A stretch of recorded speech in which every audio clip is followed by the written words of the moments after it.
লজ্জার এক নজির গড়লেন পাকিস্তানের প্রাক্তন অধিনায়ক বাবর আজম। শ্রীলঙ্কার বিরুদ্ধে ত্রিদেশীয় সিরিজের ম্যাচে বৃহস্পতিবার 0 রানে আউট হয়েছেন তিনি। ক্রিজে এসে মাত্র 2 বল খেলেন বাবর, আর এই ব্যর্থতাতেই তিনি একটি লজ্জার রেকর্ড গড়ে ফেললেন। অনেক দিন ধরেই ফর্মে নেই এই তারকা ক্রিকেটার। দল থেকে বাদও পড়েছেন একাধিকবার। জাতীয় দলে ফিরলেও প্রত্যাশা পূরণ করতে পারছেন না। ঘরের মাঠেও রান নেই তার ব্যাটে। আন্তর্জাতিক টি-20 ক্রিকেটে এই নিয়ে 10 বার 0 রানে আউট হলেন বাবর। পাকিস্তানের ক্রিকেটারদের মধ্যে টি-20 ক্রিকেটে সবচেয়ে বেশিবার 0 রানে আউট হওয়ার নজির এটি।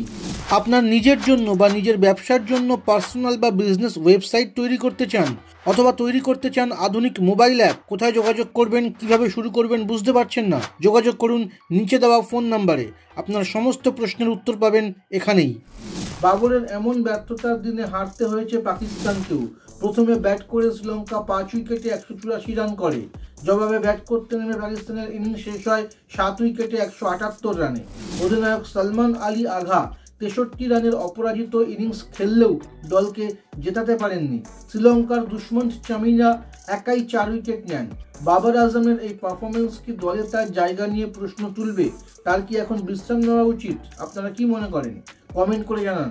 ক্রিকেট জগতের সমস্ত খবর দ্রুত জানতে এই চ্যানেলটিকে সাবস্ক্রাইব করতে ভুলবেন না। তো বন্ধুরা, কেমন লাগলো আজকের এই ভিডিও? যদি ভিডিওটি পছন্দ হয় একটা লাইক করো, কোনো কিছু বলার থাকলে কমেন্ট করো, এবং খেলার খবর, খেলোয়াড়দের খবর নিয়মিত পেতে অবশ্যই চ্যানেলটিকে সাবস্ক্রাইব করো। ধন্যবাদ।